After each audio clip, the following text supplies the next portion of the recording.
ओम अज्ञानतिमिरान्धस्य ज्ञानाञ्जनशलाकया सत्सुरोन्मिलितं येन तस्मै श्रीगुरुवे नमः। नमो ओं विष्णुपादाय कृष्णप्रेष्ठाय भूतले श्रीमदे भक्तिवेदान्तस्वामीति नामिने नमस्ते सारस्वती देवे गौरवाणी प्रचारिणे निर्विशेष शून्यवादी भाष्यातदेशतारिणे जय श्री कृष्ण चैतन्य प्रभु नित्यानंद श्री अद्वैत गदाधर श्रीवासदि गौर भक्त वृंद हरे कृष्णा कृष्णा कृष्णा हरे हरे हरे राम राम राम हरे हरे हरे கிருஷ்ணா. பக்தர்களாருக்கு இனிமையான காலை வணக்கம். இன்றைய பாகவத சத்சங்க வகுப்புல கலந்துட்டு இருக்கிற பக்தர் எல்லாருக்கும் என்னுடைய பணிவான நமஸ்காரம். இன்னைக்கு ஸ்ரீமத் பாகவதத்தினுடைய 3ஆம் ஸ்கந்தம் 12வது அத்தியாயத்துடைய தொடர்ச்சி. குமாரர் மற்றும் பல்வேறு உயிர்வாழ்கள் எப்படி படைக்கப்பட்டாங்க அப்படிங்கறத இந்த அத்தியாயத்துடைய தலைப்பு. 4 குமாரர்கள் எப்படி படைக்கப்பட்டாங்க, பல்வேறு உயிர்வாழ்கள் எப்படி படைக்கப்பட்டாங்க, இந்த படைப்பு எப்படி நடந்துட்டு இருக்கு, அதை பற்றிய ஒரு அழகான விளக்கம். இன்னைக்கு 35ஆம் ஸ்லோகத்திலிருந்து 39ஆம் ஸ்லோகம் வரைக்கும் நம்ம படிப்போம்.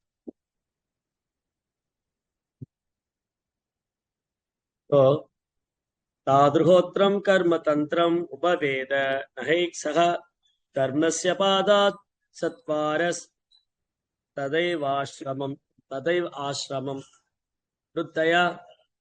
அக்னி வேள்வி செய்யும் பொழுது தேவைப்படும் 4 வகையான கருவிகள்.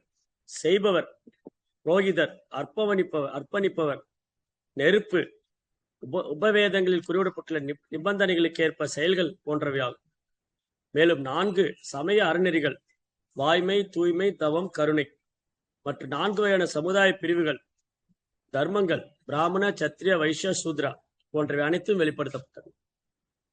சரி, அப்போ இங்க முதல் பாயிண்ட் என்னன்னா, வேதங்கள் யாரா மனுஷங்க எழுதி வச்சதா, வேதங்கள் தானா தோன்றியதா, இல்ல வேதங்கள் கற்பனையானதா?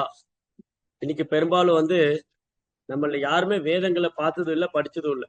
இங்க எவ்வளவு பேர் வேதங்களை பார்த்திருக்காங்க, வேதங்களை படிக்கிறாங்க?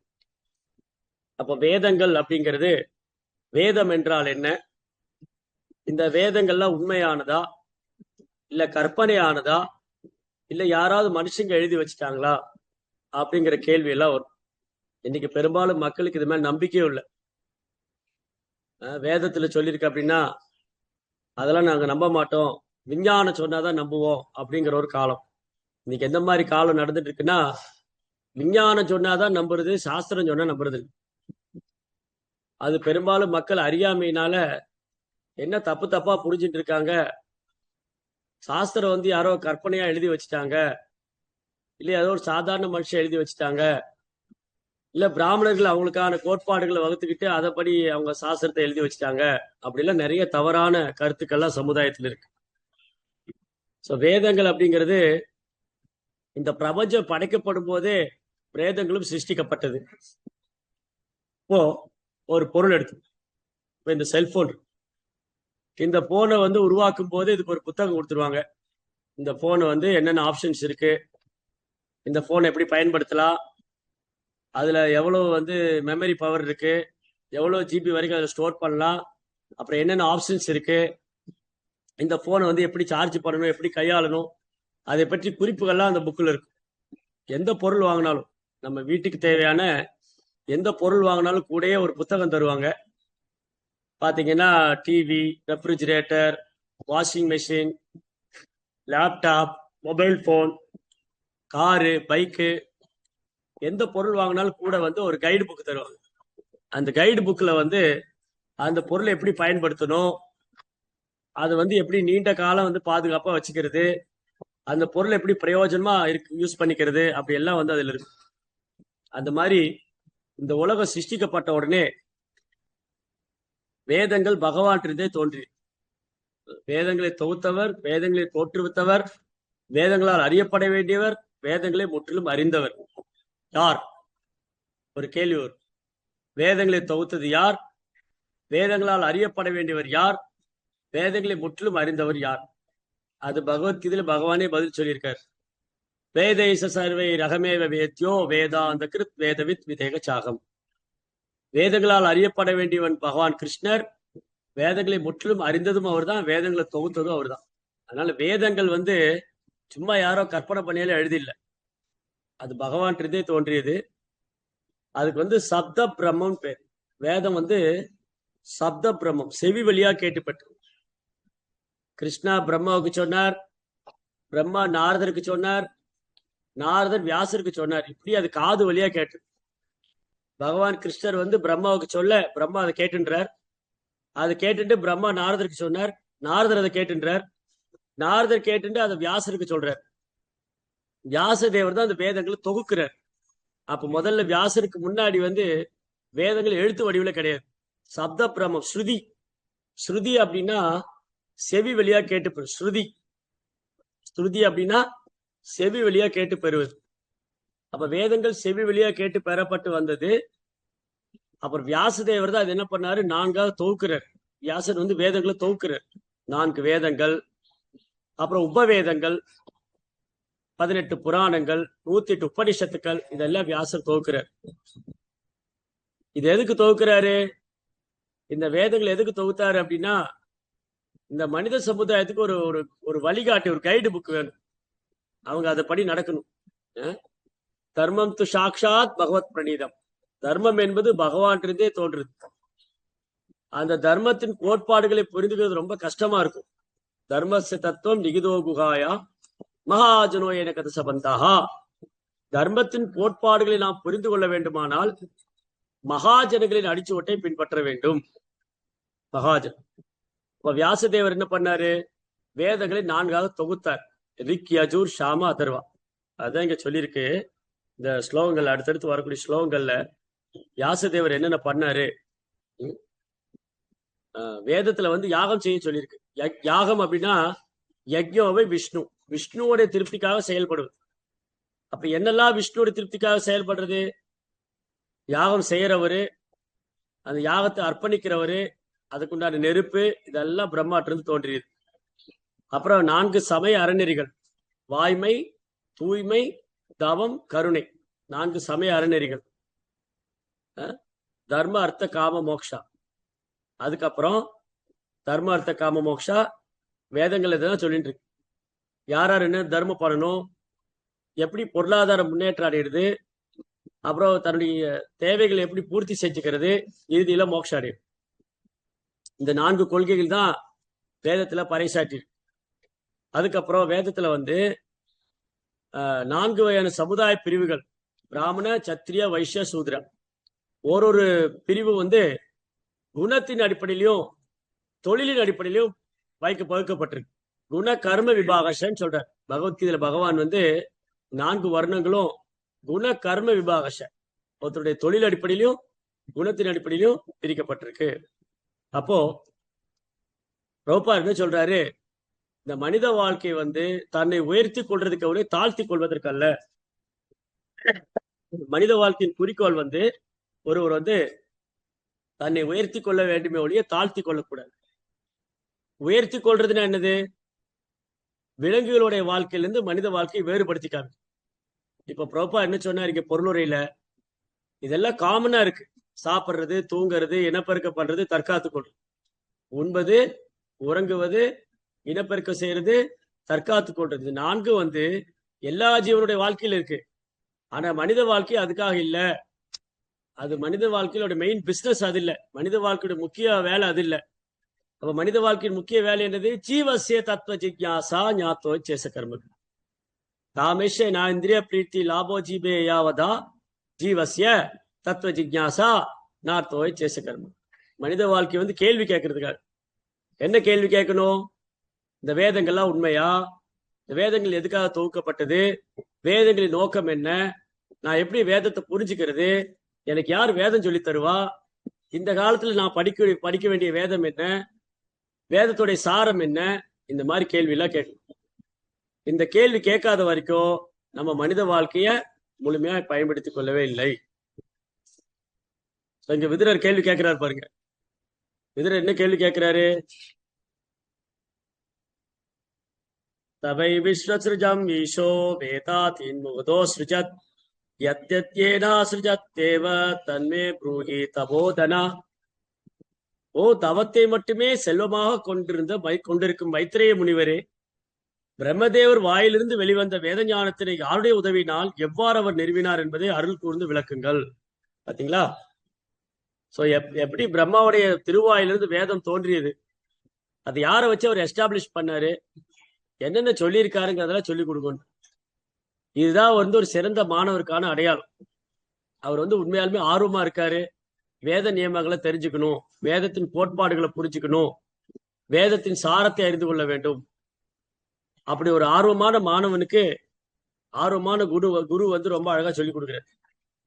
மைத்ரேய சொல்றாரு, மைத்ரேய வாச்ச யஜுர்சாமதர் வாக்கியான் வேதாத் பூர்வாதிபீர் முகை சாஸ்திரவிஜாம் ஸ்துதி ஸ்தோமம் பிராய சித்தம் வேதாக்கிரமாத். மைத்ரேய முனிவர் கூறினார், பிரம்மதேவரின் முன்புற முகத்திலிருந்து தொடங்கி 4 வேதங்களான ரிக் யஜுர் சாம அதர்வம் என்பவை தோன்றின. அதனைத் தொடர்ந்து முன்னர் உச்சாரணம் செய்யப்படாத வேத சாஸ்திரங்கள், புரோகித சடங்குகள், துதிப்பதற்குரிய கருப்பொருட்கள் மற்றும் பௌதிக கற்பனைக்கு அப்பாற்பட்ட மனக்கற்பனைக்கு அப்பாற்பட்ட செயல்கள் எல்லாம் ஒன்றின் பின் ஒன்றாக தோன்றின. அப்போ என்ன புரிஞ்சுக்க வேண்டும் அப்படின்னா, வேதங்கள் படிப்படியா ஒருத்தர பகவானை நோக்கி அழைச்சிட்டு வரும், மோட்சத்தை நோக்கி அழைச்சிட்டு வரும். அப்ப வேதத்துல நிறைய பகுதிகள்லாம் இருக்கு. கர்ம காண்டம், என்ன யாகம் செஞ்சா என்ன பலன் கிடைக்கும், என்ன பூஜை செஞ்சா என்ன பலன் கிடைக்கும், எந்த தேவதை வழிபட்டா என்ன பலன் கிடைக்கும். இது கர்ம காண்டா. வேதத்துல கர்ம காண்டா நிறைய இருக்கு. தேவதை வழிபாடு, பித்ரு வழிபாடு, நிறைய வழிபாடுல.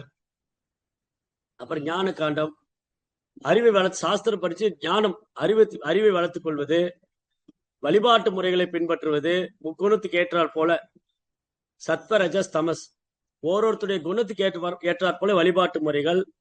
அது மட்டும் இல்ல, ஆயுர்வேதம், தனுர்வேதம், காந்தர் வேதம், ஆத்மனஹ ஸ்தாபத்யம் சாஸ்திரஜத் வேதம் கிராமத் பூர்வாதிபீர் முகை.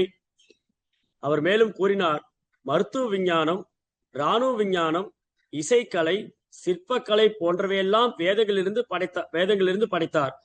இவையெல்லாம் அவரது முன்பக்கம் உள்ள முகத்திலிருந்து தொடங்கி ஒன்றின் பின் ஒன்றாக தோன்றின. அப்போ ஆயர்கலைகள் 64, அப்புறம் அந்த வான சாஸ்திரம், ஜோதிர் வேதம், அது வேதத்துல ஒரு பாகம். மருத்துவம், ஆயுர்வேதம் வேதத்துல ஒரு போர்ஷன். அதுல என்ன பண்ணுவாங்க, ஆயுர்வேத ட்ரீட்மெண்ட் போனா நாடி பிடிச்ச உடனே சொல்லிடுவாங்க. இன்னைக்கு டாக்டர் கேட்கிற மாதிரி உங்களுக்கு என்ன பண்ணுதுன்னு கேட்கணும். நம்ம டாக்டர் இன்னைக்கு போனா உங்களுக்கு என்ன பண்ணுது அவங்க நம்ம கிட்ட கேட்கிறேன். ஆனா அந்த காலத்துல என்ன பண்ணுவாங்க, வீட்டுல தாத்தா பாட்டி இல்ல அந்த ஊர்ல ஒரு வயசானவங்க இருப்பாங்க, இல்ல ஒரு மருத்துவர், ஆயுர்வேத டாக்டர் இருப்பார். அவர்கிட்ட போனோடனே இப்படி கண்ணு திறந்தது கீழே இமைய பார்ப்பார். இந்த கண்ணு கீழே உள்ள இமைய பார்ப்பார், நாடி பிடிச்சிடுவார், என்ன கம்ப்ளைண்ட் சொல்லிடுவார். என்ன பிரச்சனை உங்களுக்கு? உடல்ல 3 பிரச்சனை தான். ஒண்ணு கபத்தினால வரக்கூடியது, இன்னொன்னு வாதத்தினால வரக்கூடியது, இன்னொன்னு பித்தத்தினால வரக்கூடியது. கபவாத பித்தம் வியாதின்னு சொன்னா கபவாத பித்தம். கபத்தினால வரக்கூடிய வியாதி, பித்தத்தினால வரக்கூடிய வியாதி, அப்புறம் வாதத்தினால வரக்கூடிய. அப்ப அதுக்கான மருந்து என்னது? நம்ம உணவே மருந்தா இருந்து. முடக்கத்தாங்கீரையை தினமும் சமையல சேர்த்துக்கங்க, தூதுவளை ரசம் வச்சு குடிங்க, தூதுவளை கீரை சாப்பிடுங்க, அப்புறம் கீழா நெல்லி சாப்பிடுங்க, முடக்கத்தான் கீரை, இது மாதிரி உணவு தான் மருந்து. அதுக்கப்புறம் இயற்கையா அங்கங்க இருக்கிற தும்ப செடி, அந்த பூ இதெல்லாம் பொடிச்சு அதை ஒரு கஷாயம் போட்டு தருவாங்க, கஷாயமாக்கி தருவாங்க. அது சாப்பிட்டு 2 நாள் குணம் ஆயிடும். இவ்வளவுதான் மருத்துவம் இருந்து. இன்னைக்கு லேசா தலை சுத்துதுன்னு டாக்டர்கிட்ட போனா, தலை சுத்துதா ஒரு ஸ்கேன் பண்ணிடுவோம். எம்ஆர்ஐ ஸ்கேனு, அந்த ஸ்கேன், சிடி ஸ்கேன் எல்லாம் போட்டு, பிளட் டெஸ்ட், யூரின் டெஸ்ட் எல்லாம் பண்ணி, அதுக்கப்புறம் அதெல்லாம் வச்சு 4 டாக்டர் டிஸ்கஸ் பண்ணி உங்களுக்கு ஒண்ணும் இல்ல சும்மா தலை சுத்துதான் சொல்லுங்க. உங்களுக்கு ஒண்ணும் இல்ல சும்மா தான் தலை சுத்து. அதுக்கு வந்து 15,000 to 20,000 நீங்க ஸ்பெண்ட் பண்ணணும். ஸோ இதான் கலியுகாவுடைய ப்ராப்ளம். கலியுகத்தோட பிரச்சனை என்னன்னா, இயற்கையோடு சேர்ந்து வாழாதனால, நம்ம இயற்கைக்கு எதிராக செயல்படுறதுனால செயற்கையான கருவிகள், செயற்கையான எந்திரங்கள், செயற்கையான உணவு பழக்க வழக்கம் இதெல்லாம் நம்முடைய ஆயுளை குறைக்குது. ஆயுள் குறைக்கிறது மட்டும் இல்ல, வக்கீலுக்கு ஃபீஸ் போகுது, டாக்டருக்கு ஃபீஸ் போகுது, எல்லாம் ஃபீஸா போகுது. கடைசியில நாமளே ஃபீஸ் போயிடும். இதான் நடக்கு. ஸோ அப்ப வேதங்கள்ல என்ன பாகம்னா, ராணுவ மிலிட்டரி ஆர்ட், ராணுவ விஞ்ஞானம், அப்புறம் மருத்துவ விஞ்ஞானம், இதெல்லாம் சயின்ஸ் இருக்கு, வேதத்துல இருக்கு. அன்னைக்கே ராணுவ விஞ்ஞானம் கத்து கொடுத்தாரு துரோணாச்சாரியர் அர்ஜுனனுக்கு. பிரம்மாஸ்திரம் போடலாம், அர்ஜுனனுக்கு பிரம்மாஸ்திரம் போடுறதுக்கு திறமை இருக்கு. ஆனா பிரம்மாஸ்திரம் போட்டா அது அணு ஆயுதத்தோட சக்தி வாய்ந்தது. அர்ஜுனன் தயங்குறாரு பிரம்மாஸ்திரத்தை போடுறது. ஆனா இன்னைக்கு பாருங்க, கொஞ்சம் கூட கருணை இல்லாம ஒரு நாட்டுக்காரன் இன்னொரு நாட்டு மேல குண்டு போடுறான். அது யாரு செத்து போனா என்ன, குழந்தையா இருந்தா என்ன, வயசானவங்களா இருந்தா என்ன, பெரியவங்களா இருந்தா என்ன, எந்த ஒரு பாகுபாடும் கிடையாது. அன்னைக்கெல்லாம் வந்து யுத்தம் நடந்தா ஊருக்கு வெளியில போய் சண்டை போடுவாங்க. ஓ, குருக்ஷேத்திர போர் நடந்தது. குருக்ஷேத்திர போர் ஊருக்கு வெளியே ஒரு இடத்துல நடந்தது, ஒரு கிரவுண்ட்ல. அதுல பெண்கள் கிடையாது, வயசானவங்க கிடையாது, பிராமணர்கள் கிடையாது, குழந்தைகள் கிடையாது. அதுல யார் சண்டையில முன்னாடி நிக்கிறாங்க? பெரிய மகா ரதர்கள், பீஷ்மர், துரோணர், கிருப்பாச்சாரியா, அஸ்வத்தாமா, பாண்டவர்கள் எல்லாம் நிக்கிறாங்க. இன்னைக்கு எப்படி சண்டை போடுறாங்க? தலைவர்கள்லாம் ஏசி ரூம்ல சேஃப்டியா உட்காந்துருக்கான். அவன் வந்து ஒரு நாட்டுடைய பிரசிடென்ட், மினிஸ்டர் எல்லாம் சேஃபா இருக்காங்க. ஆனா இவன் போய் குண்டு போட்டுட்டு இருக்கான். சிப்பாய் எல்லாம் போய் சண்டை போட்டு குண்டு போடுறான். இதுதான் இன்னைக்கு. அன்னைக்கு தலைவர்கள் வந்து களத்துல இருந்தாங்க. 2 ராஜா சண்டை போடுவாங்க. அதுல ஒரு ராஜா அரெஸ்ட் பண்ணிட்டா போச்சு, அவ்வளவுதான். இனி சண்டையே தேவையில்லை. ஏன்னா அவர் ராஜாவை கைது பண்ணியாச்சுல்ல. அப்ப அந்த ராஜா அவர் கீழே. இனி போய் அப்பாவி மக்களை கொல்ல வேண்டிய அவசியம் இல்லை. இப்போ 2 பேர் சண்டை போடுறாங்க. ஜராசந்தனும் பீமனும் சண்டை போடுறாங்க. யாரோ ஒருத்தர் இறந்து போயிட்டா அந்த ராஜ்யம் வந்து அவங்களுதான் சொந்தம். பீமன் தோத்து போயிருந்தான்னா ராஜ்யம் ஜராசந்தன் கைக்கு போயிடும். அப்போ முடிவாயிடுச்சு, அந்த தலைவர் கொல்லப்பட்டார், இல்ல தலைவர் சிறை பிடிச்சிட்டாங்க. தலைவரை சிறை பிடிச்சிட்டாலே போதும், ஜராசந்தனை கைது பண்ணி சிறையில் அடைச்சிட்டாலே அந்த ராஜ்யம் வந்து இவங்க கண்ட்ரோல்ல வந்தாச்சு.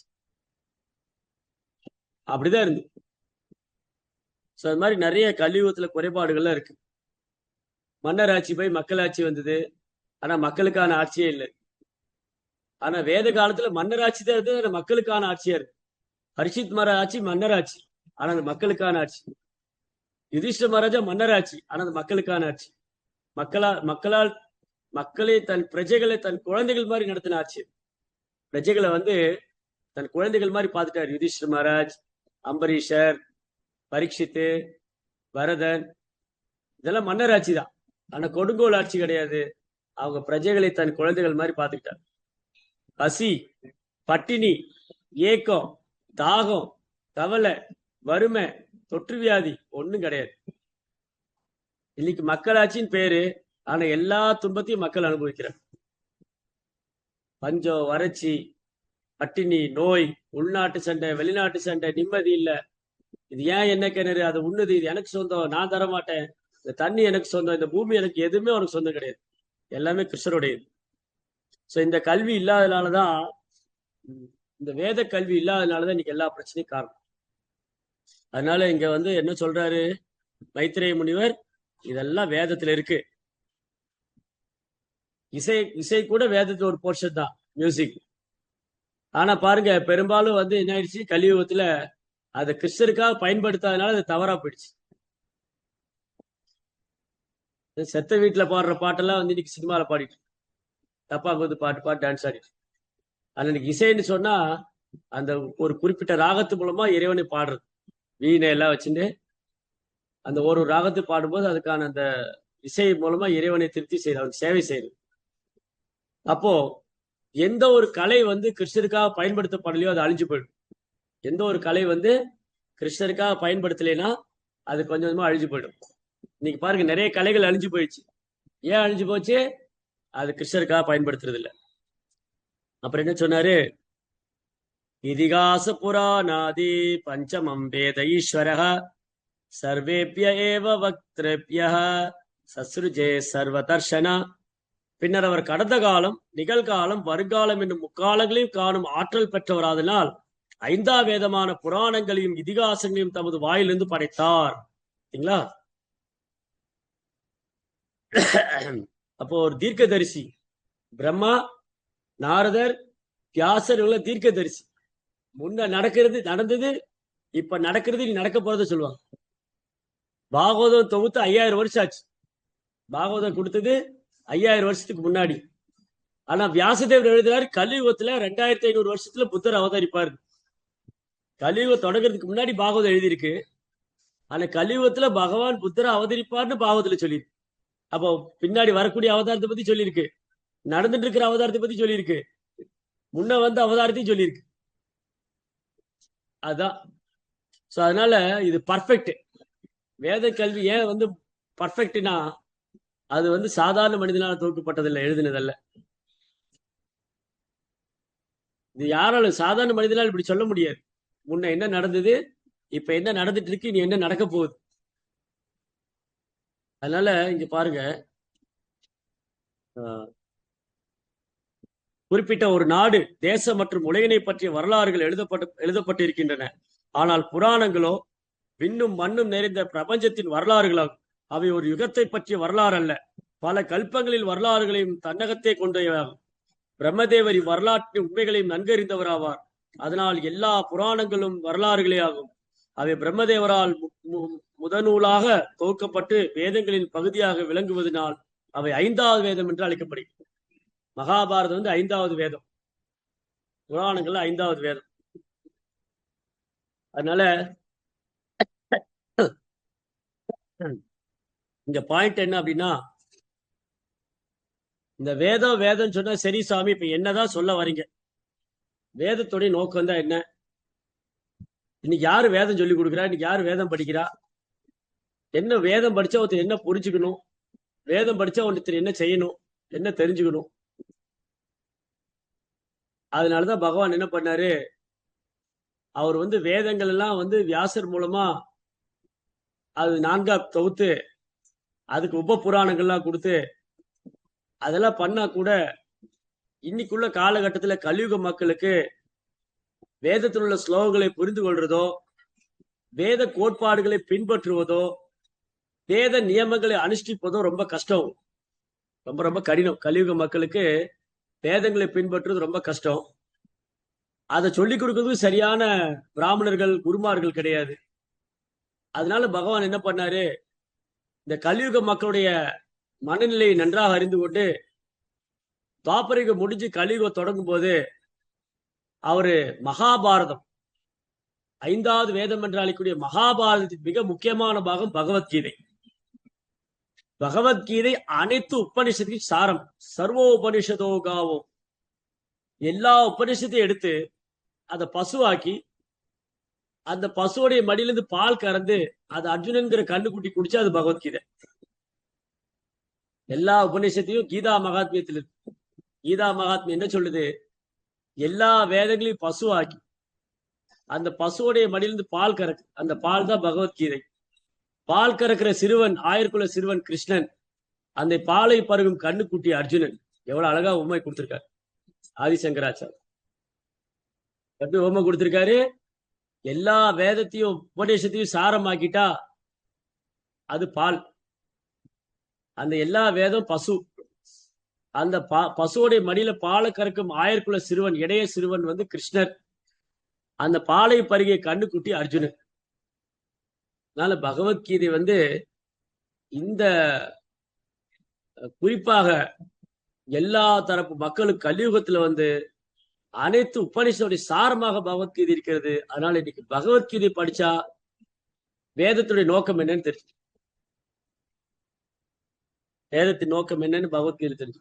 வேதேஷ சர்வே அகைன் 15.15 5ஆம் அத்தியாயம் 5ஆம் ஸ்லோகம். வேதேஷ சர்வே ரகமேவ வேத்யோ வேதாந்த கிருத் வேதவித் விதேகச்சா. வேதங்களால் அறியப்பட வேண்டிய ஒரு கிருஷ்ணா, வேதங்களை முற்றிலும் அறிந்ததும் கிருஷ்ணா, வேதங்களை தொகுத்ததும் கிருஷ்ணா. அது பகவத்கீதையில பகவானே சொல்றாரு. சரி சுவாமி, எல்லா உபநிஷத்தையும் எடுத்து பகவத்கீதை கொடுத்துட்டாங்க, அப்புறம் வேற வேதங்கள் எடுத்து எப்படி வந்தது? அதுதான் பாகவதம். நிகம கல்பதரோர் கலிதம் பலம் சுகமுகா திரவசம்யுதம் விபத பாகவதம் ரசமாலயம் ரசிராகோ பசிகா. இது பரீட்சித் அர்ஜுனுடைய பேர குழந்தை. பரீட்சித்துக்கிற பேர குழந்தைக்கு சுகதேவ் கோசாமி என்ன பண்ணாரு? அனைத்து வேதத்துடைய சாரத்தையும் கொடுத்தாரு ஸ்ரீமத் பாகவதம். இப்ப பாகவதம் அனைத்து வேதங்களின் சாரம், பகவத்கீதை அனைத்து உபநிஷத்தின் சாரம். இந்த பகவத்கீதை பாகவதம் படிச்சா அவருக்கு எல்லா வேதத்தோட ஞானம் வெளிப்படுத்தும். வேற எதுவும் படிக்க வேண்டிய அவசியம் இல்லை. 4 வேதங்களை புரட்டி படிக்க வேண்டிய அவசியம் இல்லை. 18 புராணங்களை ஆராய்ச்சி பண்ண வேண்டிய அவசியம் இல்லை. 108 உபநிஷத்துக்களை ஆராய்ச்சி பண்ண வேண்டிய அவசியம் இல்லை. எதுக்குமே அவசியம் இல்லை. பகவத்கீதை பாகவதம். பகவத்கீதை ஒரு 700 ஸ்லோகம், பாகவத்தும் ஒரு 18,000 ஸ்லோகம், மொத்தம் 18,700 ஸ்லோகம். இதை ஒழுங்கா இந்த லைஃப் டைம் புரிஞ்சுக்கிட்டாலே அவர் ரொம்ப பாக்கியம். இந்த கலியுகத்துல பகவத்கீதை பாகவத தர்மம். இந்த பாகவத தர்மத்தை ஒழுங்கா புரிஞ்சுட்டாலே அவர் இனி தெரிஞ்சுக்க வேண்டியது ஒண்ணும் இல்லை. இதுதான் பகவத்கீதை பகவான் சொல்றார். அகைன் 15.19 15ஆம் அத்தியாயம் 19ஆம் ஸ்லோகம். யோமாமேவ சம்மூடோ ஜானாதி புருஷோத்தமம் ச சர்வவித் பஜதே மாம் சர்வபாவேன பாரதா. என்ன அர்த்தம் இந்த ஸ்லோகத்துக்கு? யோமாம் ஏவ அசம்மூடோ, சந்தேகமே இல்லாம, அர்ஜுனா சந்தேகம் இல்லாம யார் ஒருத்தர் என்னை பரமபுருஷோத்தமனான பகவான் கிருஷ்ணரை பரமபுருஷோத்தமனான முழுமுதற் கடவுளா ஏற்றுக்கிறாங்களோ, யோமாமேவ அசம்மூடோ ஜானாதி புருஷோத்தமம், கிருஷ்ணதான் பரமபுருஷோத்தமம். அப்படி ஒருத்தர் கிருஷ்ணரை பரமபுருஷோத்தமனா ஏத்துண்டா ச சர்வவித், அவர் எல்லாம் கற்றவராகி விடுகிறார். இனி அவர் படிக்க வேண்டியது ஒண்ணும் இல்லை. அப்ப எல்லாம் படிச்சவர்னா என்ன பண்ணுவாரு? சும்மா உட்காந்து தர்க்கம் பண்ணிட்டு இருக்க மாட்டாரு. பஜதே மாம் சர்வவித் பஜதே மாம் சர்வபாவேன பாரதா. ஓ பரதகுல தோன்றலே அர்ஜுனா, யாரொருவர் என்னை சந்தேகமின்றி முழுமுதற் கடவுளான பரமபுருஷோத்தமனான பகவானாக ஏற்றுக்கொள்றாங்களோ அவங்க அனைத்தும் கற்றவராகி விடுகிறார். அவர் எனக்கு பக்தி தொண்டு செய்வார். அவர் இனி செய்ய வேண்டியது வேற ஒண்ணும் இல்லை. அதனால இதைத்தான் பகவான் யுகந்தோறும் ஸ்தாபனம் பண்றார். எப்பெல்லாம் அவர் இந்த பூமியில வராரோ அவர் யுகந்தோறும் இந்த தூய பக்தி தொண்டு தான் ஸ்தாபனம் பண்றார். அவருடைய ஒரே நோக்கம் பியூர் டிவோஷன், தூய பக்தி தொண்டு. ஏன்னா பக்தியாமாம் அபிஜானாதி யாவான் யசாஸ்மி தத்வதக, பக்தி தொண்டால மட்டும்தான் கிருஷ்ணரை உள்ளவாறு உணர முடியும், மற்ற யோக முறைகளால் அல்ல. இத சைதன்ய மகாபிரபு உறுதிப்படுத்துறார். நம்ம 2 நாளைக்கு முன்னாடி கௌரவ பூர்ணிமா பண்டிகை கொண்டான் சைதன்ய மகாபிரபு அவதார். சைதன்ய மகாபிரபு அவதாரத்துல அந்த அவதார லீலையில பெரும்பாலான இடங்கள்ல சைதன்ய மகாபிரபு உறுதிப்படுத்துறாரு பக்தி தொண்டுதான் உயர்ந்தது. பெரும்பாலான இடங்கள் பக்தி தொண்டுதான் உயர்ந்தது, அதை விட உயர்ந்த உண்மை இல்லை. சர்வபௌம பட்டாச்சாரிட்ட வாதம் செஞ்சார். சர்வபௌம பட்டாச்சாரியா அவர் பிரகஸ்பதி, அவர் தான் தேவர்களுடைய குரு. அவர் தான் பிரகஸ்பதி தான் பட்டாச்சாரியரா வந்தார். சர்வபௌம பட்டாச்சாரி 4 வேதங்களையும் கரைச்சு குடிச்சவர், பெரிய மாயாவாத தத்துவவாதி, பெரிய ஸ்காலர். அவர்கிட்ட சாஸ்திரம் படிக்கிறதுக்கு பாரதத்துல பல பகுதியிலிருந்து வருவாங்க சர்வபௌம பட்டாச்சாரியிட்ட. ஆனா பட்டாச்சாரியருக்கு அவர் கிருஷ்ணர் முழுமுத கடவுளா ஏற்றுக்கொள்ள அவரு வெறும் வேதங்களுக்குள்ள வரட்டு தத்துவத்தை மட்டும் எடுத்துக்கிட்டு, வேதங்களை சொல்லப்பட்டிருக்கிற வரட்டு தத்துவங்கள், அதுக்கு மாயாவாத விளக்கம், ஆதிசங்கர் அருளிய மாயாவாத விளக்கங்களை மட்டும் பிடிச்சுக்கிட்டாரு. அதனால பட்டாச்சாரிய ஜெகநாத பூரியில தான் இருக்காரு. ஜெகநாத பூரியில இருந்தாலும் அவருக்கு ஜெகநாதரை முழுமுதற் கடவுளா பார்க்க முடியல. எல்லாத்துக்கும் மேல ஸ்ரீ சைத்தன்ய மகாபிரபு அவங்க வீட்டுல தங்கி இருக்காரு. ஆனா பட்டாச்சாரிய உணர முடியல சைத்தன்ய மகாபிரபு முழுமுதற் கடவுள். ஏன்னா பக்தி இல்ல. பக்தி இல்லாம வெறும் தத்துவங்களை படிச்சு என்ன பிரயோஜனம்? வரட்டு தத்துவம், மாயாவாதம் ஒண்ணுத்துக்கு உதவாது. அப்புறம் எப்ப புரிஞ்சுட்டாரு?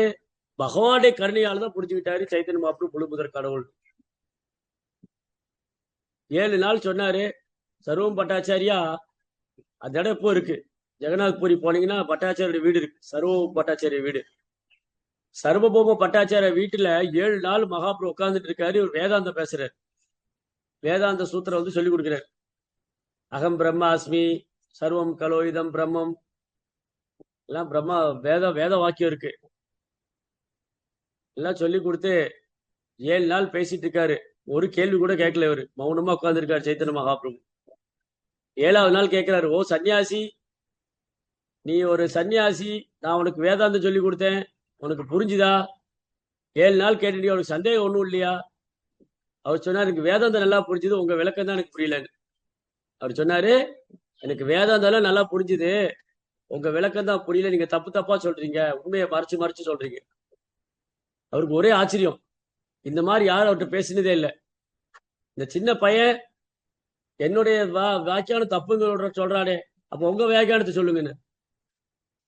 அப்புறம் மகாபிரபு விளக்கம் கொடுத்தாரு. பட்டாச்சாரி பிரமிச்சு போனார். ஒரு ஸ்லோகத்தை எடுத்துட்டு 56 வகையான விளக்கம் கொடுத்தாரு மகாபிரபு. பட்டாச்சாரி பிரமிச்சு போனார். இந்த மாதிரி ஒரு விளக்கம் ஒரு லைஃப்ல கேட்டதே இல்லை வாழ்க்கையில். அப்புறம் சந்தேகம் வந்துருச்சு, இவர் யாருன்னு. நீங்க யாருன்னு எனக்கு காமிச்சு கொடுங்க, உண்மையை சொல்லுங்க, நீங்க யாரு? ஒரு சாதாரண ஜீவனால எப்படி வேதங்களுக்கு விளக்கம் கொடுக்க முடியாது? அப்ப பகவான் தன்னுடைய ஐடென்டிட்டி காமிக்கிற. அவருக்கு 6 கரம் உள்ள பகவான தரிசனம் கொடுத்த சத்புஜ கௌரங்கர். அந்த விக்கிரகம் இருக்கு, அங்க போன பார்க்கலாம். ஒரு கையில வந்து புல்லாங்குழல் வச்சுட்டு இருப்பார், ஒரு கையில புல்லாங்குழல், 2 கையில புல்லாங்குழல் வச்சுட்டு இருப்பார், 2 கையில வில்லு அம்பு வச்சுட்டு இருப்பார், 2 கையில சன்னியாச தண்டம் கமண்டலம் வச்சு. ராமச்சந்திரா, கிருஷ்ணச்சந்திரா, கௌரிச்சந்திரா, 3 சந்திரனும் ஒரே சந்திரனா தரிசனம்.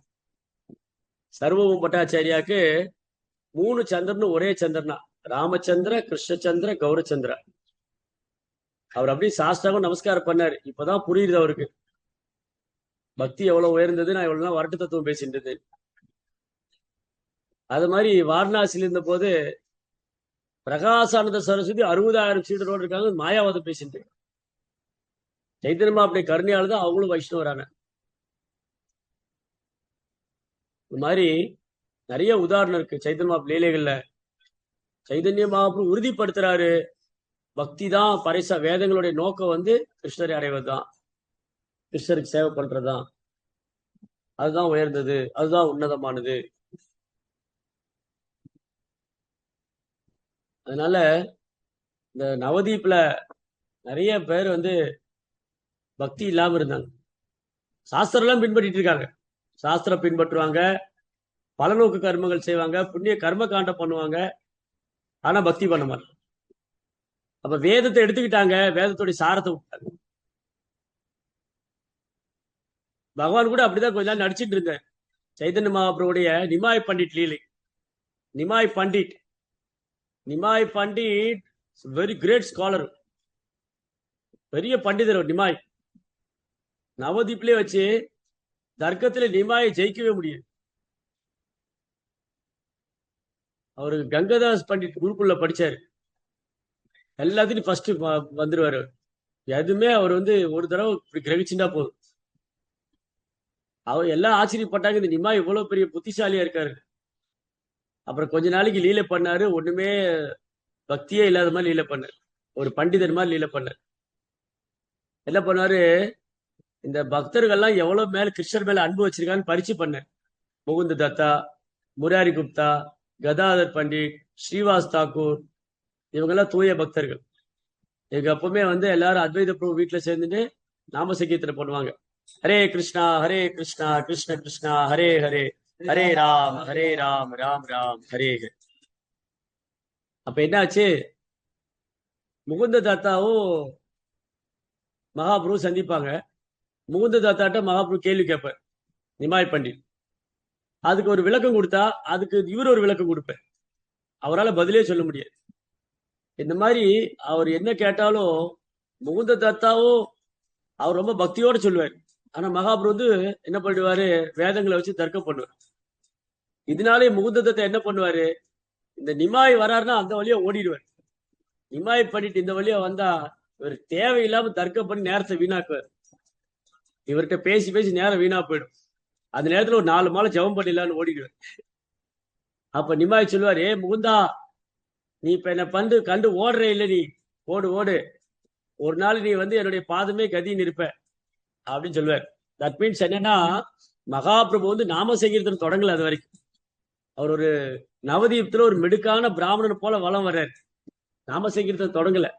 ஒரு சும்மா ஒரு ஒரு ஒரு லீலை பண்ணிட்டு இருந்தார். ஒரு பண்டிதன் மாதிரி லீலை பண்ணிட்டு இருந்தார். அப்புறம் என்ன பண்ணுவாரு, கதாதர்ட்ட போய் ஆர்கியூ பண்ணுவார். கதாதரும் நிமாயி கிளாஸ்மேட், ஒரே ஸ்கூல்ல படிச்சவங்க. முகுந்த தத்தா முராரி குப்தால சீனியர் ஸ்டூடெண்ட். இவர் போய் ஆர்கியூ பண்ணுவார் கதாதர்ட்ட. கதாதரா, முக்தினா என்னன்னு சொல்லு. அவர் முக்தியை பத்தி சொல்லுவார், அது இல்ல இதுதான் முக்தி. இவர் வந்து ஆர்கியூ பண்ணுவார். கதாதருக்கும் மகாபிரபுக்கும் மணிக்கான ஆர்கியூமெண்ட் நடக்கும். அந்த மாதிரி ஒரு டிவோட்டிட்டு போய் வாதம் பண்ணுவார். ஆனா அதே சமயம் மகாபிரபு என்ன பண்ணாரு, தூய பக்தி தொண்டு தான் உயர்ந்ததுன்னு காமிக்கிறார். ஆனா அதை வெளியில காமிக்காம அப்படி மறைச்சு வச்சுட்டு ஒரு லீலை மாதிரி பண்ணிட்டு இருக்காரு. ஒரு ஒரு விளையாட்டால் லீலை. இதெல்லாம் ஒரு லீலை தான். ஒரு நாள் இந்த அத்வைத பிரபு இருக்காரு. அத்வைத பிரபு வந்து மகாவிஷ்ணு. அவர் பகவானுக்கு முன்னாடி சைதன்ய மகாபிரபு அவதாரப்பட்டு முன்னாடி அவதாரம் பண்ணார். அவர் வந்து மாதவேந்திர புரியோட சீடர், ஈஸ்வரபுரியோடைய ஆன்மீக சகோதரர். சைதன்ய மகாபிரபு ஈஸ்வரபுரி தன் குருவா எடுத்ததுனால அத்வைதரி தன் குருவா தான் பார்ப்பார். ஆனா அத்வைதருக்கு அது பிடிக்காது. அத்வைதருக்கு என்னன்னா, நான் பகவான் என்ன சேவகனை ஏத்துக்கணும். அத்வைதர் பகவான் தான், மகாவிஷ்ணு. சைதன்ய மகாபிரபு கிருஷ்ணா. அத்வைதர் என்ன பண்றாரு, மகாபிரபு சேவை பண்ணணும்னு நினைக்கிறாரு. மகாபிரபு சேவை கொடுக்க மாட்டேங்கிறாரு. அத்வைதருக்கும் ஸ்ரீவாஸ் தாக்கூருக்கும் மகாபிரபு சேவை கொடுக்க மாட்டேங்க. அவங்க 2 பேருமே ரொம்ப உயர்ந்த நிலையில வச்சிருப்பாரு. ஆனா அவங்க வந்து பகவானுக்கு சேவை பண்ணணும்னு நினைக்கிறாங்க. அது குறிப்பா அத்வைத பிரபு. எல்லாரையும் கண்டிக்கிறாரு, எல்லாரையும் வந்து அன்பா பழகுறாரு, எங்கிட்ட மட்டும் மரியாதை கொடுக்குறாரு, குரு மாதிரி என்ன நடத்திட்டு இருக்காரு. இது அத்வைதருக்கு பிடிக்காது. அப்போ ஒரு நாள் என்ன பண்ணுவார், அத்வைதர் வந்து சாந்திப்பூர்ல வந்து வேணும்னே மாயாவாதம் பேசுவார். மாயாவாத கொள்கைதான் யோக வசிஷ்டம். கடவுளை உணர்றது வந்து யோகத்தினாலதான் உணர முடியும். அது வந்து அந்த அந்த உருவமற்ற தன்மை அடைவதற்கு நாம வந்து அந்த அதோடு ஒன்றாயிடணும், பிரம்மத்தோடு ஒன்றாயிடணும். இந்த செய்தி மகாபிரபு போகுது. இந்த மாதிரி அத்வைதர் வந்து மாயாவாதம் பேசுறாரு. இல்லையா, அவர் பேச மாட்டாரு. அத்வைத ஆச்சாரிய வைஷ்ணவர், அவர் எப்படி மாயாவாதம் பேசுவாரு? இல்ல, அவர் பேசுறாரு. நான் நம்ப மாட்டேங்கிறார். மகாபிரபுக்கு நம்பிக்கையே இல்லை. அத்வைதர் எப்படி போய் மாயாவாதம் பேசுவார்? நான் நம்ப மாட்டேன். இல்ல இல்ல, அவர் பேசுறாரு, நீங்க போய் பாருங்க. நீங்க சாந்திப்பூருக்கு போங்க, அத்வைதர் மாயாவாதம் பேசுறாரு பாருங்க. அப்ப என்ன பண்ணாரு மகாபிரபு, அவர் சாந்திப்பூர் வராரு. மகாபிரபு வரும்போது அவர் பாகவதம் பேசிட்டு இருக்காரு அத்வைதாச்சாரியர். மகாபிரபு பார்த்தோன்னே ரொம்ப உற்சாகமா மாயாவாதம் பேசுறாரு. எல்லா பிரம்மத்திலிருந்து வந்தது, எல்லா பிரம்மத்துல முடியுது, பிரம்மம் தான் உண்மை அப்படின்னு சொல்லிட்டு இருக்கும்போது மகாபிரபு கோவம் வருது. மகாபிரபு கோவம் வந்து ஓடி போய் அத்வைதருடைய சதரை பிடிச்சுக்கிட்டாரு. சதரை பிடிச்சிட்டு, உனக்கு என்ன துணிச்சல் இருந்தா நீங்க வந்து மாயாவாதத்தை பேசுவீங்க? பக்தி தொண்டு தான் உயர்ந்தது, பக்தியோட உயர்ந்தது கிடையாது அப்படின்னு சொல்லும் போது இவர் திரும்ப மாயாவாதம் பேசுறது. மகாபிரபு போட்டு அடிக்கிறார். ஒரு கை முஷ்டியால வச்சு குத்துறாரு அவர். அவங்க மனைவி ஓடி வந்தாங்க, சீதா தாக்கூராணி. சீதா தாக்கூராணி சொல்றாங்க, மகாபிரபு அவர் விட்டுடுங்க, அவர் இறந்து போயிடுவார், வயசானவர், அவர் கொண்டுடாதீங்க. அத்வைதர் சந்தோஷமா குதிக்கிறார். மகாபிரபு அடி வாங்கினோடனே குதிக்கிறார். மகாபிரபு ஒன்னும் புரியல, இவர் என்ன என்னை ஏமாத்திட்டாருன்னு மட்டும் புரியுது. அப்ப அத்வைதர் கேட்கிறாரு, மகாபிரபு, நீங்க வந்து என்ன கண்டிச்சது மூலமா என்ன நீங்க சேவகனா ஏத்துக்கிட்டீங்க. நீங்க வந்து என்ன கண்டிச்சது மூலமா, என்ன அடிச்சது மூலமா உங்களுடைய சீடனா என்ன சேவகனா என்ன ஏத்துக்கிட்டீங்க. இவ்வளவு நாள் சொன்னீங்க நீங்க எனக்கு குரு மாதிரி மரியாதை கொடுத்தீங்க, இப்ப எங்க போச்சு அதெல்லாம்? நீங்க வந்து என்ன குரு மாதிரி நினைச்சிட்டீங்க, எனக்கு மரியாதை கொடுத்தீங்க, என்னை கண்டிக்க மாட்டேன்னு சொன்னீங்க, எனக்கு சேவை தர மாட்டேன்னு சொன்னீங்க, இப்ப எப்படி என்ன அடிச்சீங்க நீங்க? அப்ப மகாபுரு புரிஞ்சுக்கிட்டாரு, அத்வைத பிரபு வந்து என்னை ஏமாத்திட்டாரு. உண்மையில அவர் மாயாவாதம் பேசல. அவர் வந்து நான் வந்து அவரை கண்டிக்கணும், நான் அவருடைய சேவை ஏத்துக்கணுங்கிறதுக்காக இந்த மாதிரி ஒரு லீலை பண்ணிட்டாருன்னு புரிஞ்சுட்டேன். இன்னொரு முறை என்ன நடந்தது, இந்த முராரி குப்தா இருக்காரு, அவர் ஒரு நல்ல பக்தர் தான். அவர் மகாபுரி சகாக்கள் ஒரு முராரி குப்தா. முராரி குப்தா வந்து என்ன பண்ணுவார், மகாபுரு அடிக்கடி கேலி பண்ணுவார். இப்ப வந்து இந்த குழந்தைகள் என்ன பண்ணுவாங்கன்னா வீட்டுல, அப்போ நிமாய் வந்து சின்ன குழந்தை, ஒரு 7-8 வயசு தான் இருக்கும். இந்த குழந்தைகளை என்ன பண்ணுவோம்னா, நம்ம என்ன பேசுறோம் அதை ரிப்பீட் பண்ணும். நம்ம ஏதாவது சொல்லணும்னு வச்சுங்களேன், அதை ரிப்பீட் பண்ணி சொல்லும். அது நமக்கு ஒரு இரிட்டேட்டிங்கா இருக்கு. இப்ப நான் ஒண்ணு சொன்னேன்னு வச்சுக்கோங்களேன், மகாபுரு வந்தாரா, மகாபுரு சொன்னாரா, அப்ப ஏன் இரு நான் பேச, நான் பேசுறேன். அப்ப இந்த மாதிரி நம்ம சொல்றதை திரும்ப சொல்ல கோவம். ஒரு நாள் என்னாச்சு, முராரி குப்தா வந்து அவர் நண்பர்களோட கங்கை கரையில பேசிட்டு வர்றாரு. மகாபுரு என்ன பேச அப்படின்னு கேட்டுட்டே போறாரு. அவர் வந்து யோக வசிஷ்டம் பேசுறாரு. பல்வேறு யோக முறைகளை பத்தி சொல்லி இந்த யோகங்கள்லாம் எப்படி என்ன அதோடைய பர்பஸ் என்ன சொல்லிட்டு வர்றாரு. நிமாய்க்கு வந்து கோவம் வந்துருச்சு. முராரி குப்தா பக்தியை பத்தி பேசாம ஏன் யோக வசிஷ்டம் பேசுறாரு, ஏன் யோகா பத்தி பேசுறாரு. இவர் பின்னாடி போய் கேலி பண்ணிக்கிட்டே இருக்காரு. அவர் வந்து யோக முறை சொன்னா, அந்த யோக முறை இருக்கு இல்லையா, இவருன்னு சொல்றது. நிமாய், அங்க போய் விளையாடு, என்ன தொல்லை பண்ணாத. நாங்க இங்க ரொம்ப சீரியஸா பேசிட்டு இருக்கோம். நாங்கெல்லாம் வந்து ரொம்ப சீரியஸா பேசிட்டு இருக்கோம், விளையாடாது. இதே நிமாய் ரிப்பீட் பண்ணுவாரு, அங்க போய் விளையாடு, நாங்க சீரியஸா பேசிட்டு இருக்கோம், நீ வந்து பண்ற. அவர் கோவம் வந்துடும். இந்த மாதிரி நடக்குமா. ஒரு நாள் இந்த மாதிரி என்ன பண்ணார் நிமாய் வந்து, அவர் சொன்னாரு, நீ வந்து யோக வசிஷ்டமா பேசுற, இதே இன்னைக்கு மத்தியானம் நான் யாருன்னு உனக்கு காமிக்கிறேன். இவருக்கு ஒன்றும் புரியல. இந்த நிம்மா என்னமோ சொல்லிட்டு ஓடிட்டாரு, சின்ன குழந்தைதான். சோ முராரி குப்தா மதியம் பிரசாதம் சாப்பிட போனாரு. நான் உனக்கு மதியம் உங்க வீட்டுக்கு வருவேன் நிம்மாய், நான் இன்னைக்கு மதியம் உங்க வீட்டுக்கு வந்து நான் யாருன்னு காமிக்கிறேன். அப்ப வந்து மதியம் வந்து முராரி குப்தா பிரசாதம் சாப்பிட போறாரு. பிளேட்ல பிரசாதம் எல்லாம் போட்டு ரைஸ், தால், சப்ஜி, பொரியல் எல்லாம் போட்டு சாப்பிடுறாரு. அப்ப வெளியில வந்து யாரோ கூப்பிடுறா, முராரி முராரி. யார் என் பேரை சொல்லி கூப்பிடறான்னு பார்த்தா அந்த குழந்தை வந்து நிக்கிறார் நிமாய். அந்த குழந்தை வந்து, என்ன நிமாய், சொன்ன மாதிரி என் வீட்டுக்கு வந்துட்டு என்ன பண்ண போற, நீங்க சாப்பிடுங்க, நான் வெயிட் பண்றேன், நீங்க சாப்பிடுங்க, நான் வெயிட் பண்றேன். அப்புறம் கிட்ட வந்தார். கிட்ட வந்து நிக்கிறாரு, ட்ரெஸ் ஒன்றும் போடல. இந்த குழந்தைய வந்து நிம்மா என்ன பண்ணாரு, 6 வயசு குழந்தை தெருவில் விளையாடிட்டு இருந்தார். அப்படியே தங்கத்தை உருக்கி காய்ச்சி பொன்னிறம், தாமரை மாதிரி கண்கள், அழகான சுருள் கூந்தல். அந்த பொழுது விளையாண்டு மேல எல்லாம் டஸ்டா இருக்கு. அந்த குழந்தையோட உடம்புல டஸ்ட் இருக்கு, தூசி படிஞ்சிருக்கு. குழந்தை நிம்மாய். இந்த இவர் முராரி வந்து சாப்பிட்டு இருக்காரு. அப்ப நிம்மாய் சொன்னாரு, முராரி சாப்பிடு சாப்பிடு சாப்பிடு, பேசுறாரு. இந்த குழந்தை வந்து இப்படி பண்ணிட்டு இருக்கான்னு திடீர்னு பார்த்தா சாப்பாட்டுல யூரின் போயிட்டேன். சாப்பிட்டுட்டு இருக்கும் போதே சாப்பாட்டுல யூரின் அடிச்சு, நிம்மாய் நிம்மாய் நிம்மாய் என்ன காரியம் பண்ணிட்டேன்.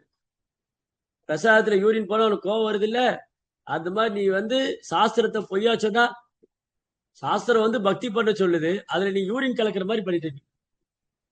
பக்தி சொல்ல வேண்டிய வாயால யோகத்தை பத்தி ஏன் பேசினேன், தப்பு இல்ல அது, பக்தி தான் சொல்லி கொடுக்கணும்.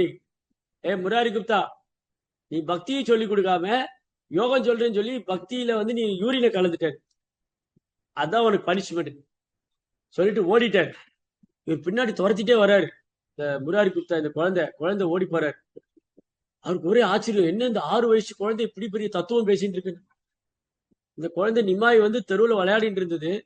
6 வயசு குழந்தை, இது வந்து பக்தி தான் உயர்ந்தது, பக்தி தொண்டை விட உயர்ந்தது கிடையாது, எல்லா யோகத்துடைய சாரம், எல்லா யோகமும் பக்தியில தான் முடிவடையுது, எல்லா வேதங்களின் சாரம் பக்தி தொண்டு, கிருஷ்ணர் தான் முழுமுதற்கு, இதெல்லாம் சொல்லிட்டு போறாரு.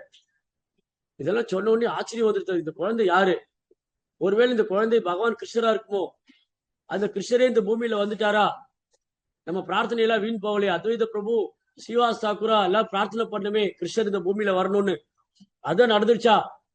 ஓடி போய் பாக்குறாரு, நிமாய் வீட்டுல 2 பேரும் சண்டை போட்டுட்டு இருக்காங்க. சச்சி மாதா ஜெகநாத். இந்த குழந்தை யார் மடியில வச்சுக்கிறது, இந்த குழந்தைய யாரு மடியில வச்சுக்கிறதுன்னு சச்சி மாதவ் ஜெகநாத் சண்டை போட்டுக்கிறேன். ஜெகநாத் சொல்லுவாரு, நான் காலையில வெளியில போறேன், நீதான இந்த குழந்தைய மடியில வச்சிருந்தேன், என்கிட்ட கொடுக்குறேன். சச்சி மாதா சொல்ல, இல்ல முடியாது, நான் குழந்தைக்கு பால் கொடுக்கணும், என் மடியில வச்சுக்கிறேன். இந்த முராரி குப்தா பாக்குறாரு, இவரு இந்த குழந்தைய போய் மடியில உட்கார சண்டை போட்டுட்டு இருக்காங்க, இவர் உயர்ந்த தத்துவம் பேசிட்டு இருக்காரு. இவரு ஒரே ஆச்சரியமா இருக்கு. பகவான் லீலை. பகவான் என்ன பண்ணார், சைத்தன்ய மகாபிரபு தான் முழு முதற் கடவுள் காமிச்சு கொடுத்தாரு. தன் யோகமாக சக்திலாம் தன்னை மறைக்கவும் செஞ்சுக்குவார். முராரி குப்தா வந்து அன்னைக்கு ரியலைஸ் பண்ணாரு, இந்த குழந்தை ஒரு சாதாரண குழந்தை அல்ல, இது முழு முதற் கடவுள். அந்த மாதிரி முராரி குப்தா தான் முகுந்த தத்தா ஆல்சோ. முகுந்த தத்தா என்ன பண்ணுவாரு, அவர் அடிக்கடி மாயாவாதிகளுடைய சங்கத்துக்கு போவார். சைதன்ய மகாபிரபு என்ன பண்றாரு, எல்லாருக்கும் கருணையை கொடுக்கிறார். அவர் நாம சங்கீர்த்தனை தொடங்கினதுக்கு அப்புறம் ஒரு நாள் என்ன பண்ணாரு, எல்லா வைணவர்களையும் கூப்பிட்டு அவங்களை எல்லாம் ஆசீர்வதிக்கிறார். எல்லாருக்கும் கருணையை கொடுக்கிறாரு, முகுந்த தத்தாவை கூப்பிட மாட்டேங்கிறார். பக்தர்கள்லாம் போய் சொல்றாங்க, முகுந்தா அவங்களுக்காக காத்துட்டு இருக்காரு, நீங்க கூப்பிடவே இல்லை அவரை, அவருக்கு கருணையை கொடுங்க. முகுந்தாவுக்கு நான் கருணையை கொடுக்க மாட்டேன்னு சொல்லிட்டேன். அதை போய் பக்தர்கள் சொன்னா அவர் அழறார், எனக்கு மகாபிரபு கருணை கிடைக்கலன்னா நான் உயிர் வாழ்ந்து பிரயோஜனம், நான் தற்கொலை பண்ணிக்க போறேன். இல்ல பொறுமையா இருங்க, மகாபிரபு கருணை கொடுப்பாரு. திரும்பி கொஞ்ச நேரம் கழிச்சு போய் பக்தர் பேசுறாங்க, முகுந்தா வந்து தற்கொலை பண்ணிக்கிறாரு, உங்க கருணை இல்லைன்னா உயிர் வாழ முடியாதுங்கிறாரு, மகாபிரபு கருணை கொடுங்கன்னு. மகாபிரபு சொன்னாரு, அந்த முகுந்தாட்ட போய் சொல்லுங்க, அவர் ஏன் வந்து மாயாவாதி சங்கத்துக்கு போறாரு, அதனால அவர் கருணை கொடுக்க மாட்டேன்னு சொல்லுங்க அப்படின்னு சொன்னா, கருணை கொடுக்க மாட்டேன்னு சொல்றாரு, நீ எப்படி சொல்றது போய் அவர்கிட்ட, அவர் வர உயிரை கையில பிடிச்சிட்டு இருக்காரு, மகாபிரபு கருணை கிடைக்குமா கிடைக்காது. அவரு தப்பு உணர்ந்துட்டாரு, நான் நீ போக மாட்டேன், அவங்ககிட்ட மாயாவதிட்டு கேட்க மாட்டேன். மகாபிரபு சொன்னாரு, இந்த முகுந்தாட்ட போய் சொல்லுங்க, இன்னொரு 10 லட்சம் பிறவிக்கு அப்புறம் கருணை கொடுக்குறேன்னு சொல்லுங்க. இனி வந்து ஒரு 10 லட்சம் பிறவிக்கு அப்புறம் முகுந்தாவுக்கு நான் கருணை கொடுக்குறேன். இதை போய் சொல்ல முடியுமா? இல்ல இப்ப இங்க நிறைய பக்தர்கள்லாம் இருக்கீங்க, ஆன்லைன்ல இருக்கீங்க, ஆன்சைட்ல இருக்கு, எல்லார்ட்டையும் கேட்கணும், பகவான்கிட்ட போகணுமா நீங்க? ஆமா பகவான்கிட்ட போகணும், இந்த ஜென்மத்திலே போகணும்னு சொல்லுவோம். இல்ல நீங்க ஒரு 10 ஜென்மம் கழிச்சு பகவான்கிட்ட போவீங்கன்னு சொன்னா, ஏன் பிரபு இந்த ஒரு ஜென்மமே தாங்க முடியல, நீ ஒரு 10 ஜென்மம் பிறவி எடுக்கணுமா? வேண்டாம், இந்த பிரிவிலே பகவான்கிட்ட போயின்னு சொல்லுவோம். ஆனா முகுந்தா என்ன செய்யறாரு, இந்த பக்தர்கள்லாம் போய் சொல்ல தயங்குனாங்க. முகுந்தா வந்து இந்த பிரிவிலேயே பகவான்கிட்ட போகணும்னு ஆசைப்படுறாரு, கோலோகுந்தாவன் போகணும்னு. ஆனா மகாபிரபு சொல்லியிருக்காரு 10 லட்சம் பிறவி ஆகுன்னு சொல்லியிருக்காரு, எப்படி போய் முகுந்தாட்ட சொல்றதுன்னா அப்படியே தயங்க. முகுந்தா கேட்டாரு, மகாபிரபு கருணை கொடுக்குறேன்ட்டாரா? மகாபிரபு கருணை கொடுக்குறேன்னாரு. அப்பாடா ரொம்ப சந்தோஷம். ஆனா என்ன ஆனா, உனக்கு 10 லட்சம் பிறவி ஆகும்னு சொன்னார். அது கேட்ட உடனே குதிக்கிறாரு சந்தோஷத்துல. அப்பாடா எனக்கு ஒரு கன்ஃபார்ம் ஆயிடுச்சு, 10 லட்சம் பிறவி என்ன 100 லட்சம் பிறவி ஆனாலும் பரவாயில்ல, மகாபுடைய கருணை எனக்கு கிடைக்கும் உறுதி ஆயிடுச்சு. மகாபுடைய கருணை எனக்கு இருக்கு, இல்லாம இல்ல, அதுக்காக எவ்வளவு பிறவி வேணாலும் காத்திருக்க தயாரா இருக்கு. உடனே மகாபுரவர் கூப்பிடுறாரு, உள்ள கூப்பிடுறாரு, அந்த முகுந்தா கூட்டிட்டு வாங்க. அப்பயே ஆசீர்வதிக்கிறேன். தன்னுடைய தாமரை திருப்பாதை எடுத்து முகுந்தாவுடைய தலையில வச்சு ஆசீர்வாதப்பட்டார். மகாபுரு சொல்றாரு, முகுந்தா நீ பக்தர் சங்கத்துக்கு வர்ற, ஏன் மாயாவதி சங்கத்துக்கு போறேன்? அங்க போக கூடாது. மாயாவாதி பாய்ஷிலே ஓய் சர்வநாஸ், மாயாவாதிட்டு போய் கேட்டா இருக்கிற பக்தி போயிடும், கேட்காத போகாத. அது மாதிரி பகவான் வந்து அவருடைய ஒரு லீலையிலும், சைதன்ய லீலையில பக்தி தோண்டுதான் உயர்ந்தது, கிருஷ்ண பக்தி தான் உயர்ந்தது, பகவானுக்கு நாம சொல்றதுதான் உயர்ந்தது, அவருக்கு சேவை பண்றதா உயர்ந்தது ஸ்தாபனம் பண்ணியிருக்க, உறுதிப்படுத்தியிருக்க. இதுதான் எல்லா வேதத்தோடைய சாரம், இதுதான் எல்லா உபநிஷத்தோடைய சாரம், இதுதான் எல்லா புராணங்களின் சாரம். அந்த சாரத்தை விட்டுக்கிட்டு வேற என்ன பண்ணாலும் பிரயோஜனம். கரும்பு இருக்குல்ல, கரும்பு சாரை பூரா எடுத்துட்டு சக்கையை மட்டும் கொடுத்த என்ன பிரயோஜனம்? ஒருத்த கரும்பு ஜூஸ் வேணும்னு போனா, கரும்பு ஜூஸ் பூரா எடுத்தாச்சு, சக்கையை மட்டும் கொடுத்தா யாரா வாங்கி சாப்பிடுவாங்களா? ஆடு மாடுதான் சாப்பிடும் இல்லையா? அந்த மாதிரிதான் வேதங்களுடைய சாரம் வந்து பகவத்கீதை பாகவத். அதனால பக்தி தோண்டுதான் இதுல பறைசாற்றப்பட்டிருக்கு. இதை விட்டுட்டு வேற என்ன பண்ணாலும் அது வெறும் கால வரையும் தான். தர்ம சனிஷிதா பும்சா விஷக்ஷேன கதாசையா நோத்பாதயத்திலே சிரமையை வகி கேவலம். நம்ம செய்யக்கூடிய பக்தி தோண்டு, நம்ம செய்யக்கூடிய தர்மம் வந்து கிருஷ்ணரை திருப்திப்படுத்துறதா இல்லைன்னா அது கால வரையும் தான். அதனால இங்க பிரம்மா வந்து 4 வேதங்கள், அப்புறம் அதுக்கப்புறம் புராணங்கள், உபனிஷத்துக்கள் இதெல்லாம் தொகுத்தாரு. இதெல்லாம் முக்கிய நோக்கமே வந்து கிருஷ்ணரை அடையிறதுதான், கிருஷ்ணர்கிட்ட திரும்ப போறதுதான். அதனாலதான் இங்க வந்து சைத்தன்ய மகாபிரபு வந்து இந்த பூமியில அந்த தூய பக்தி தொண்டு கொடுக்குறாரு, பாகவத தர்மத்தை பிரச்சாரம் பண்றாரு, பாகவத தர்மத்தை எஸ்டாப்ளிஷ் பண்றாரு. பிரபுபார் அமெரிக்கா போகும்போது பாகவதம் தான் எடுத்துன்னு போனார், பகவத்கீதை எடுத்துன்னு போனார். இந்த யுகத்துக்கான சாஸ்திரம் வந்து பகவத்கீதை பாகவதம். பகவத்கீதை பாகவதம் படிச்சுட்டாலே, பிரபுபாடை விளக்கம் படிச்சுட்டாலே, அவர் இனி தெரிஞ்சுக்க வேண்டிய விஷயங்களோ அதுல ஆராய வேண்டியது ஒண்ணும் கிடையாது. எவ்ரிதிங் எல்லாமே இருக்கு. Everything is that. Prabha book வந்து பகவத்கீதையிலும் பாகவத்லயும் பிரபா எல்லாமே கொடுத்துட்டார். எல்லா வேதத்துடைய சாரத்தையும் அதனுடைய தாற்பயத்தையும் ரொம்ப அழகா சொல்லியிருக்காங்க. हरे कृष्ण। वीरेंद्र श्रीमद भागवतम की जय, श्रील प्रभुपाद की जय।